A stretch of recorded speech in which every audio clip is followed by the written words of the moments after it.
यो भगवान की जय। प्यारे कृष्ण कन्हैया लाल की जय। श्री भक्तमाल 24 अवतारों की कथा चल रही है। आज है 15वां मनवंतर अवतारों की कथा। सतयुग, त्रेता, द्वापर और कलयुग, ये चारों युग जब 1000 बार व्यतीत होते हैं तो उस काल को कल्प कहते हैं। एक कल्प अर्थात 1000 चतुर्युगी काल श्री ब्रह्मा जी का एक दिन होता है। श्री ब्रह्मा जी के एक दिन में अर्थात एक कल्प में 14 मनु होते हैं। प्रत्येक मनु 71 चतुर्युगी से कुछ अधिक काल तक अपना अधिकार भोगते हैं।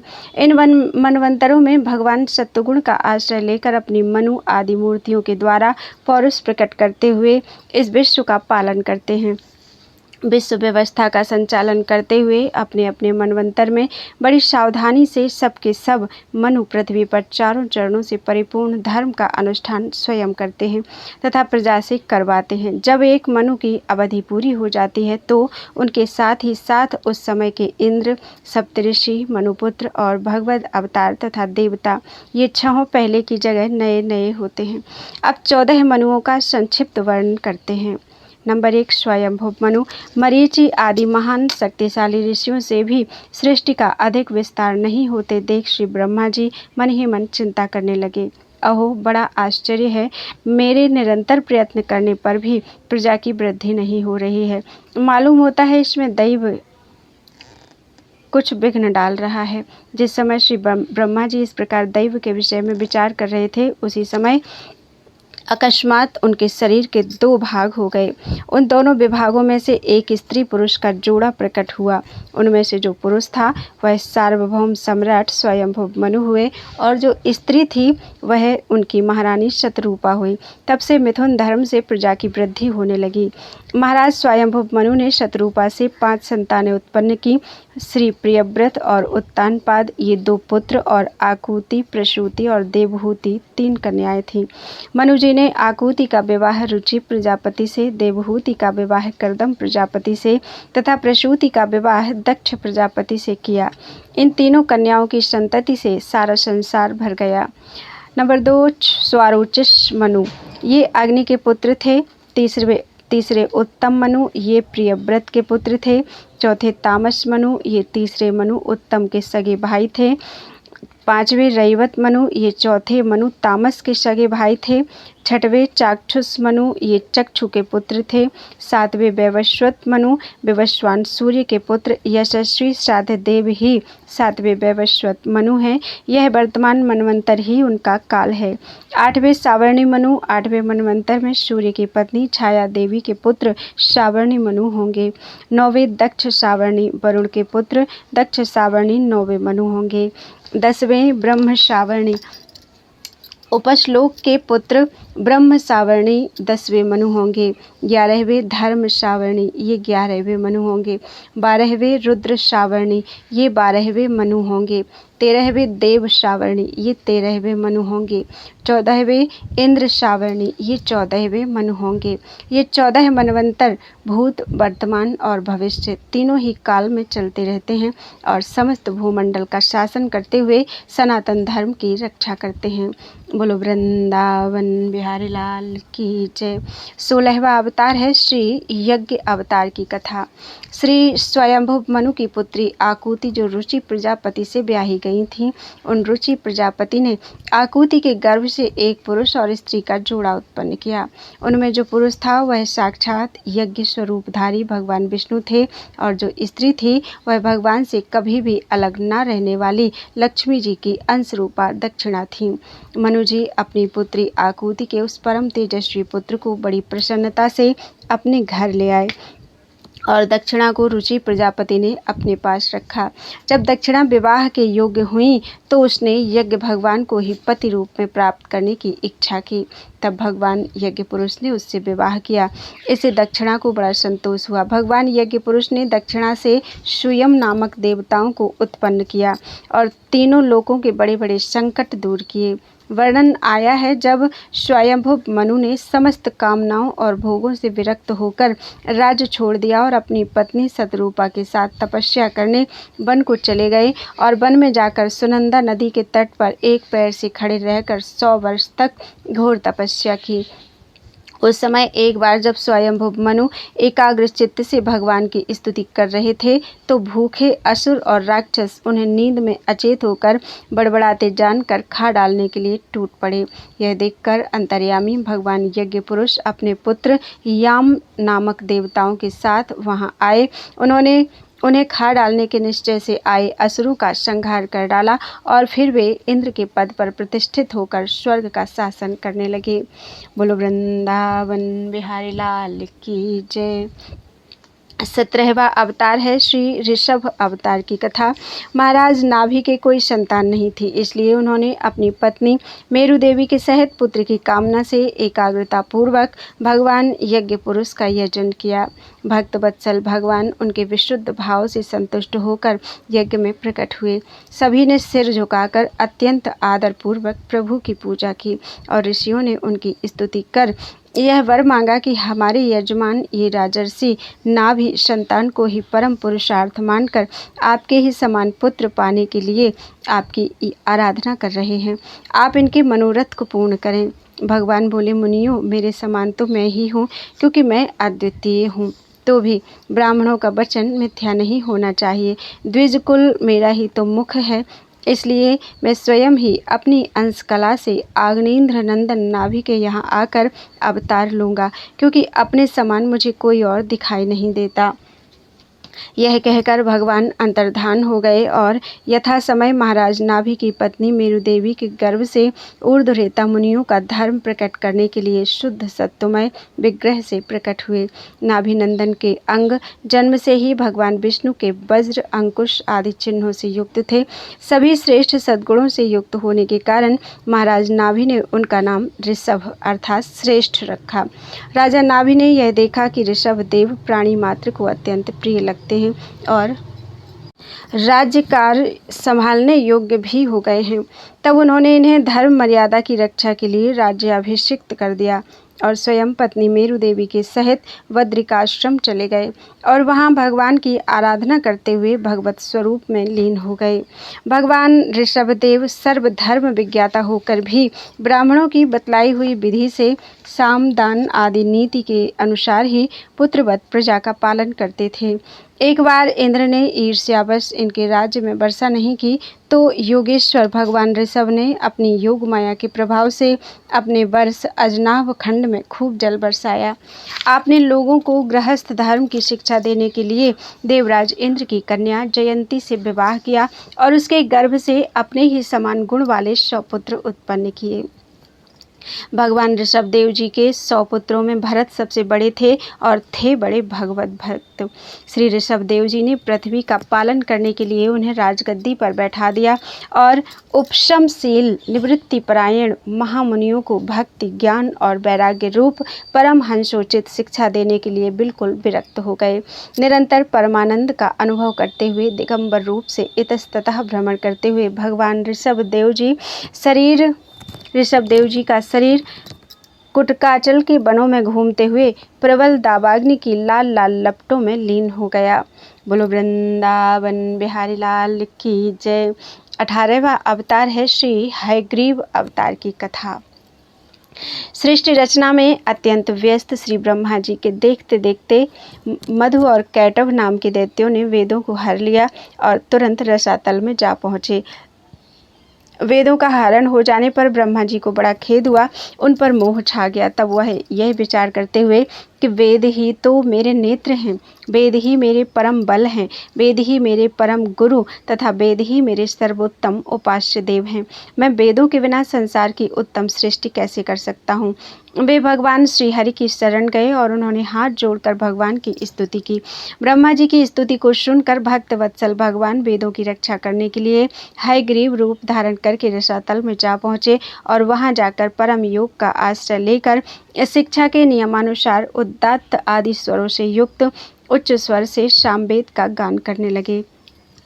उन दोनों असुरों ने वह शब्द सुनकर वेदों को कालपास से आबद्ध करके रसातल में फेंक दिया और स्वयं उसी ओर दौड़े जिधर से ध्वनि आ रही थी। इसी बीच में हयग्रीव रूपधारी भगवान श्री हरि ने रसातल में पड़े हुए उन संपूर्ण वेदों को ले लिया तथा ब्रह्मा जी को पुनः वापस दे दिया और फिर वे अपने आदि रूप में आ गए। इधर वेद ध्वनि के स्थान पर आकर मधु और कैटभ दोनों दानवों ने जब कुछ नहीं देखा तब वे बड़े वेग से फिर वहीं लौट आए जहाँ उन वेदों को नीचे डाल रखा था। वहाँ देखने पर उन्हें वह स्थान सूना ही दिखाई दिया। तब वे बलवानों में श्रेष्ठ दोनों दानव पुनः उत्तम वेग का आश्रय लेकर रसातल से शीघ्र ही ऊपर उठे तो आकर देखते हैं कि आदिकर्ता भगवान योग निद्रा का आश्रय लेकर शेष शैया पर सो रहे हैं। उन्हें देखकर वे दोनों दानवराज ठहाका मारकर हंसने लगे और उन्होंने भगवान को जगाया। फिर तो उन दोनों असुरों का भगवान से युद्ध आरंभ हो गया। भगवान मधुसूदन ने ब्रह्मा जी का मान रखने के लिए तमोगुण और रजोगुण से आविष्ट शरीर वाले उन दोनों दैत्यों मधु और कैटभ को मार डाला। इस प्रकार भगवान पुरुषोत्तम ने हयग्रीव रूप धारण कर ब्रह्मा जी का शोक दूर किया। एक अन्य कथा के अनुसार दिति पुत्र हयग्रीव नामक दैत्य ने देवी के आराधना कर उन्हें संतुष्ट कर अमर होने का वर मांगा। जातस्य ही ध्रुवो मृत्यु। देवी के ऐसा कहने पर हयग्रीव ने कहा, अच्छा तो हयग्रीव के ही द्वारा मारा जाऊं। भगवान की माया जगन्मोहिनी जगदम्बा इस दैत्य को यह वरदान देकर अंतर्धान हो गई। दैत्य ने सोचा, हयग्रीव तो एक मैं ही हूँ, मैं भला अपने को क्यों मारने लगा और दूसरा मुझे मार सकता नहीं। अतः उन्मत्त होकर अपने अत्याचार से पृथ्वी को व्याकुल करने लगा। तब अकारण करुणा वरुणालय भगवान ने हयग्रीव अवतार धारण कर इस दैत्य का वध किया। बोलो वृंदावन बिहारी लाल की जय। 19वां अवतार है ध्रुव वरदेन श्री हरि के अवतार की कथा।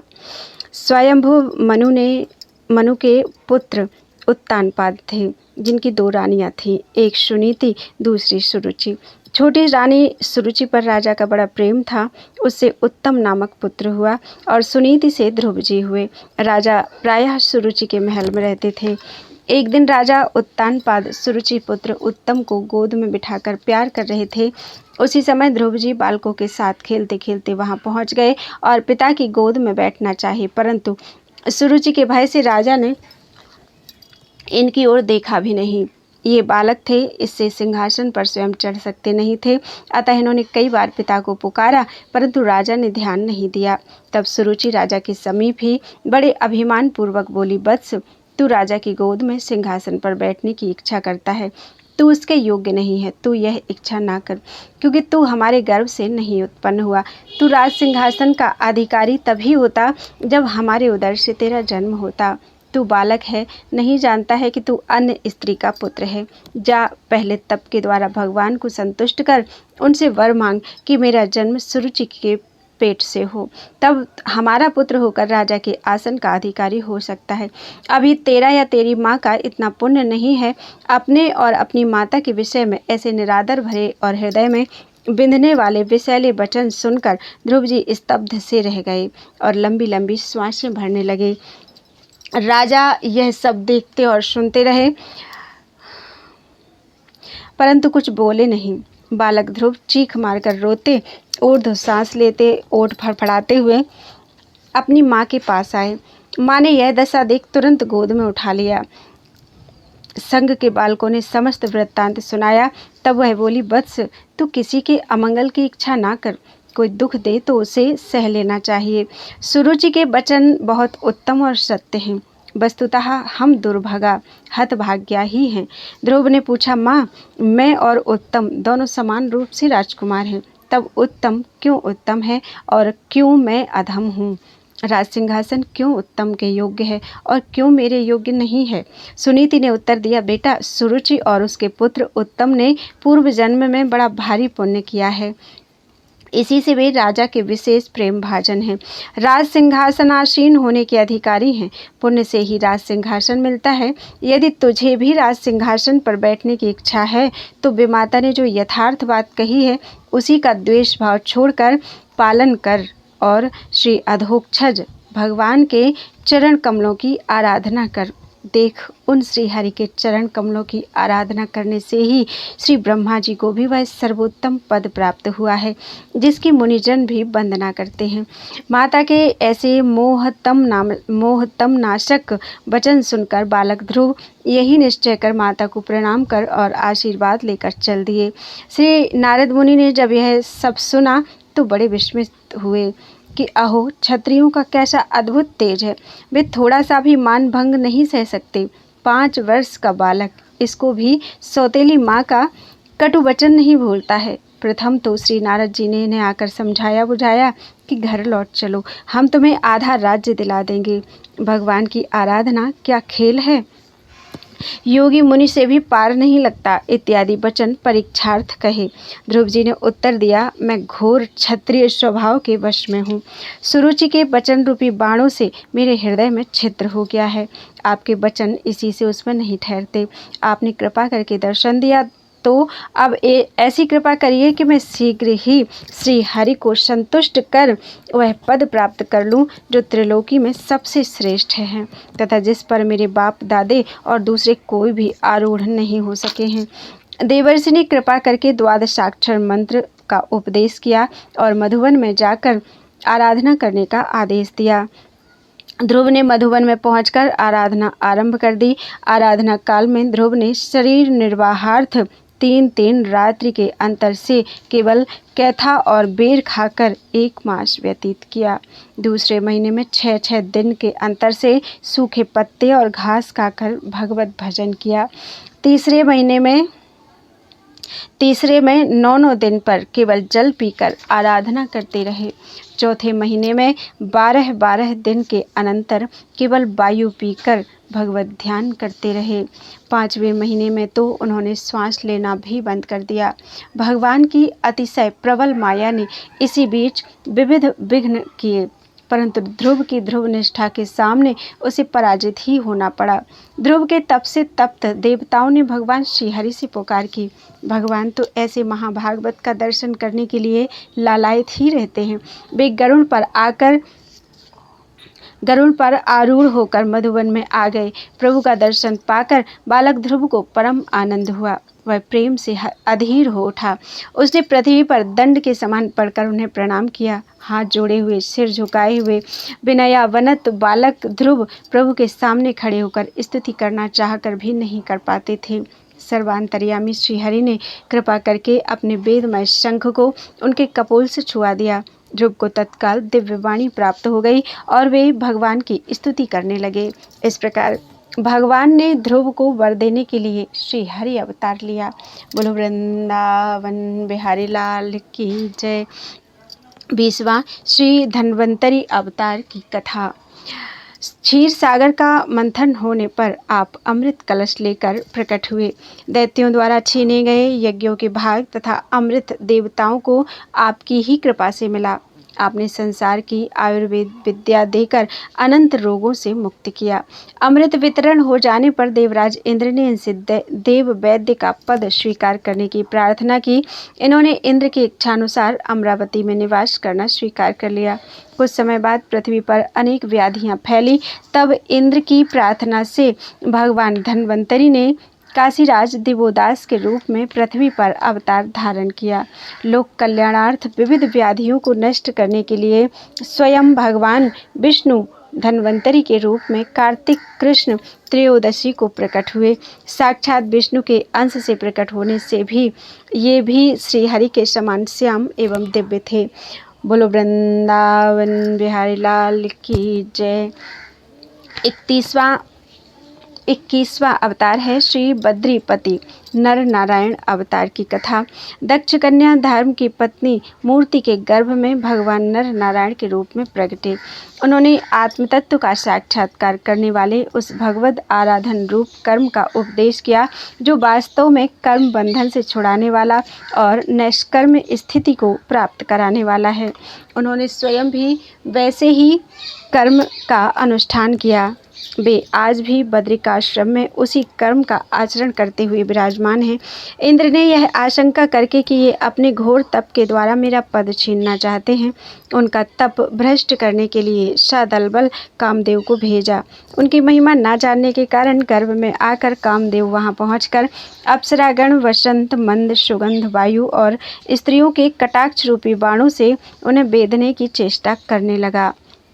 इंद्र की कुचाल जानकर कुछ भी विस्मय न करते हुए आदिदेव नारायण ने उन भय से कांपते हुए कामादि से हंसकर कहा, हे मदन, हे मंद मलय मारुत, हे देवांगनाओं, डरो मत, हमारा आतिथ्य स्वीकार करो।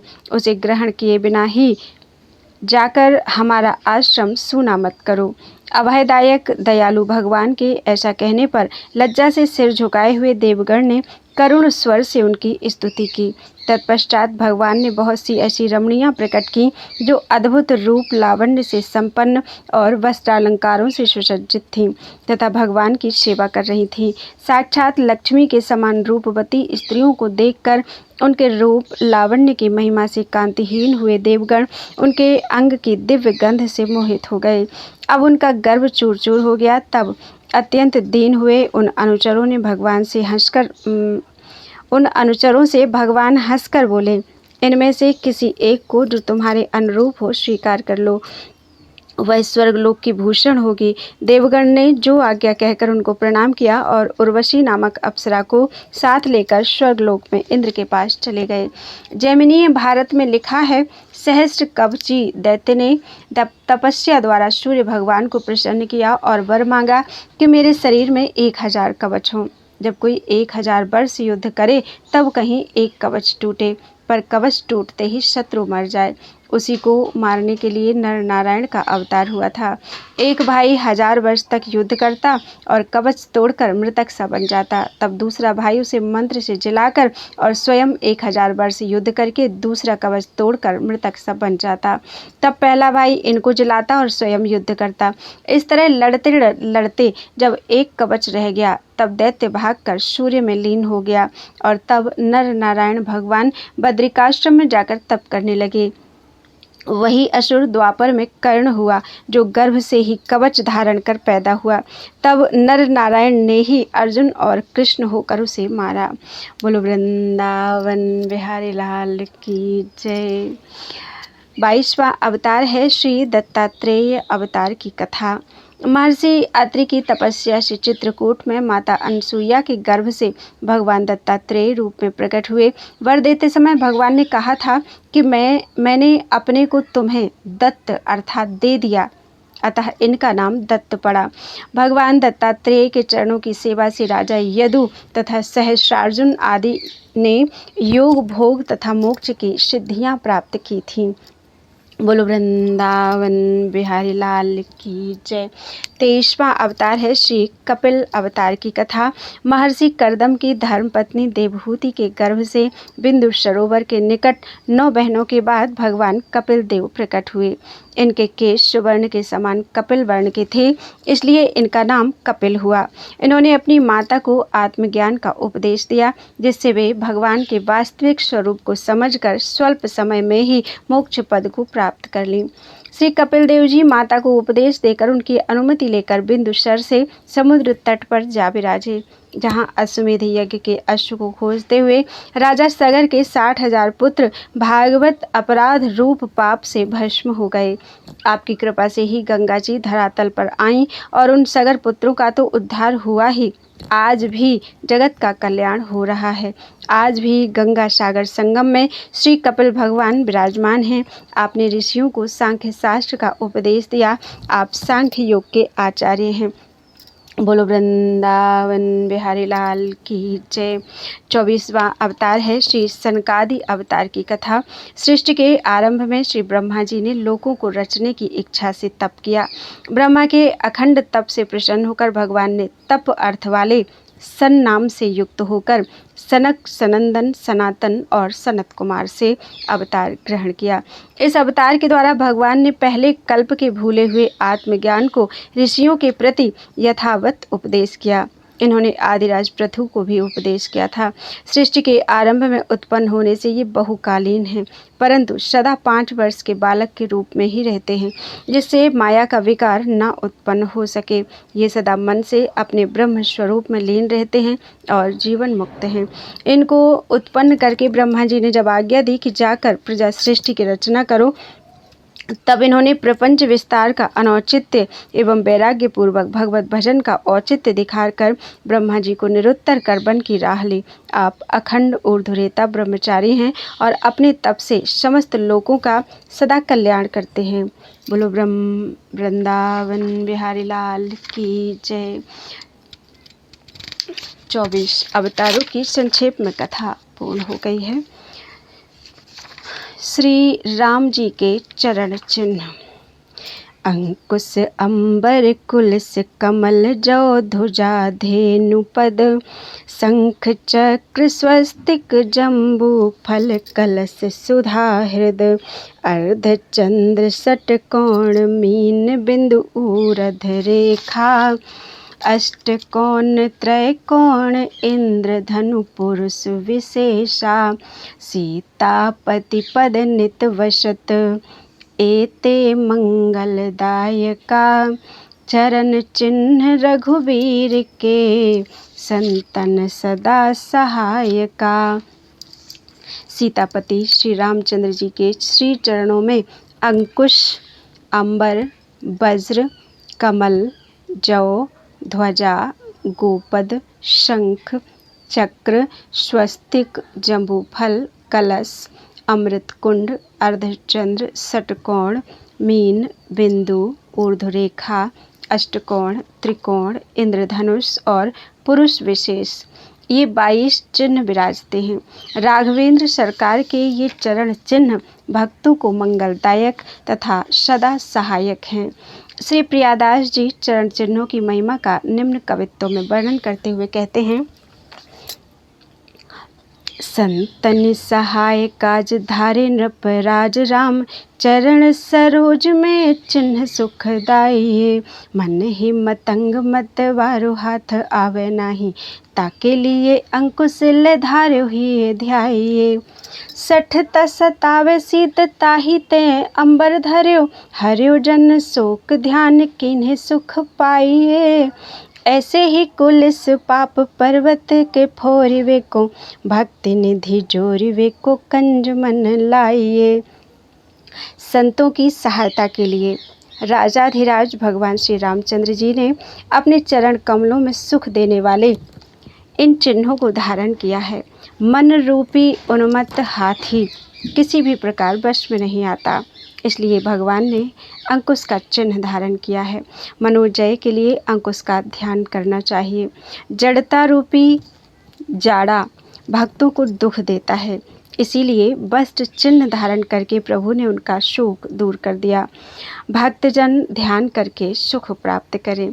इसी प्रकार पाप रूपी पहाड़ों को फोड़ने के लिए वज्र का चिन्ह और भक्ति रूपी नवनिधि जोड़ने के लिए कमल का चिन्ह धारण किया। इसका ध्यान कीजिए।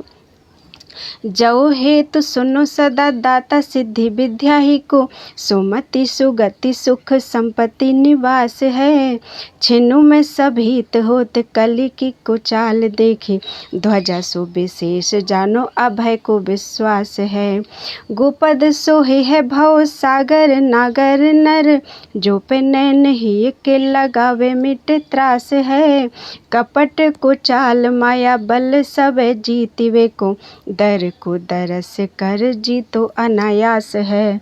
जब जाओ चिन्ह के धारण का कारण सुनिए। यह सर्व विद्या और सिद्धियों का दाता है। इसमें सुमति सुगति और सुख संपत्ति का निवास है। ध्यान करने वालों को इनकी प्राप्ति होती है। कलयुग की कुटिल गति देखकर भक्त लोग क्षण भर में ही भयभीत हो जाते हैं। विशेष करके उनको निर्भयता का विश्वास दिलाने के लिए भगवान ने अपने चरणों में ध्वजा का चिन्ह धारण किया है। चतुर भक्तजन यदि हृदय के नेत्र गोपद चिन्ह में लगाएं तो अपार भवसागर गाय के खुर के समान छोटा सहज पार करने योग्य हो जाता है और सभी संसारी कष्ट मिट जाते हैं। माया का कपट, माया की कुचाल और माया के संपूर्ण बल को जीतने के लिए प्रभु ने शंख चिन्ह धारण किया है। इसका ध्यान करके भक्तों ने सहज ही माया को जीत लिया है। काम हो निशाचर के मारी वे को चक्र धर्यो, मंगल कल्याण हेतु स्वस्तिक हूँ मानिए। मंगलिक जम्बू फल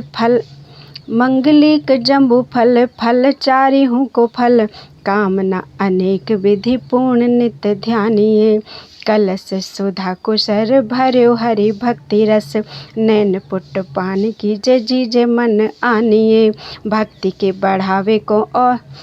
को बढ़ावे और घटावे तीन ताप हूँ को, अर्ध चंद्र धारण ये कारण है जानिए। भगवान ने काम रूपी निशाचर को मारने के लिए अपने चरणों में चक्र चिन्ह धारण किया। ध्यान करने वालों के मंगल और कल्याण के लिए स्वस्तिक रेखा धारण की। ऐसा मानिए, अर्थ, धर्म, काम और मोक्ष चारों फलों का फल जम्बू फल मंगल करने वाला और अनेक प्रकार की कामनाओं को पूर्ण करने वाला है। इसका नित्य ध्यान कीजिए। अमृत का कलश और अमृत का कुंड, ये चिन्ह इसलिए धारण किए कि ध्याता के हृदय में भक्ति रस भरे। ध्यान नेत्र के कटोरे से पीकर सदा अमर रहें। भक्तजन मन में ध्यान करें। अर्धचंद्र के धारण का कारण यह जानिए कि वह ध्यान करने वाले के तीनों तापों को नष्ट करे और भक्ति को बढ़ाए। विषया भुजंग बल मीक तन माही बसे, दास को न डसे याते यत्न अनुसर्यो है। अष्टकोण षटकोण और त्रिकोण जंत्र किए जोई जाने जाके ध्यान उर भर्यो है। मीन बिंदु रामचंद्र कीन्हो वशीकरण पाए, ताहि ते निकाय जन मन जात हर्यो है। सागर संसार ताको पारावार पावे नहीं, ऊर्ध्व रेखा दासन को सेतु बंध कर्यो है। काम आदि विषय रूपी सांप शरीर रूपी बामी में बसते हैं, वे भक्तों को ना डसें, इसलिए यह उपाय किया है कि अष्टकोण, षटकोण और त्रिकोण यंत्र चिन्हों को धारण किया। ऐसा जानकर जिसने हृदय में इनका ध्यान किया, वे विषय रूपी सर्प से बचे और जीवित रहे, अर्थात उनका निरंतर भगवान में प्रेम बना रहा। भगवान श्री रामचंद्र जी ने अपने चरण कमल में मीन और बिंदु चिन्हों को वशीकरण यंत्र बनाकर धारण किया। इसी से बहुत से भक्तों के मन हरे जाते हैं। संसार रूप सागर अपार है, जिसका कोई पार नहीं पा सकता है, इसलिए ऊर्ध्व रेखा धारण कर पुल बांध दिया है। ध्यान करने वाले सहज में ही संसार सागर पार कर जाते हैं। धनुपद माही धर्यो हर्यो शोक ध्यानिन को मार्यो मान रावणादि साखिए। पुरुष विशेष पद कमल बसायो राम, हेतु सुनो अभिराम श्याम अभिलाषी। सुधो मन सुधी बहन सुधी कर तूति सब, ऐसो जन होए मेरो याही के ज्यों राखिए। जो पे बुद्धिवंत रसवंत रूप संपत्ति में, करी ही ये ध्यान हरि नाम मुख भाखिए। श्री राघवेंद्र सरकार ने अपने श्री चरणों में इंद्रधनुष का चिन्ह धारण करके ध्यान करने वाले भक्तों का दुख दूर किया और रावण आदि अहंकारियों के अहंकार का भी धनुष से ही नाश किया। सुप्रसिद्ध है, पुरुष विशेष चिन्ह अपने पद कमल में बसाया, उसका कारण सुनिए और श्याम सुंदर को प्राप्त करने की अभिलाषा कीजिए।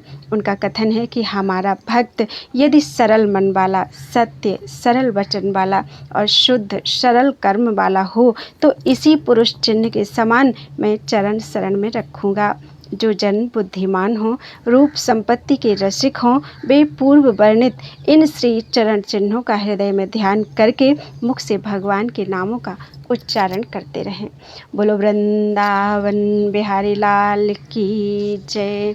त्वदीयं भक्त गोविंदम तुभ्यमेव समर्पयेत्।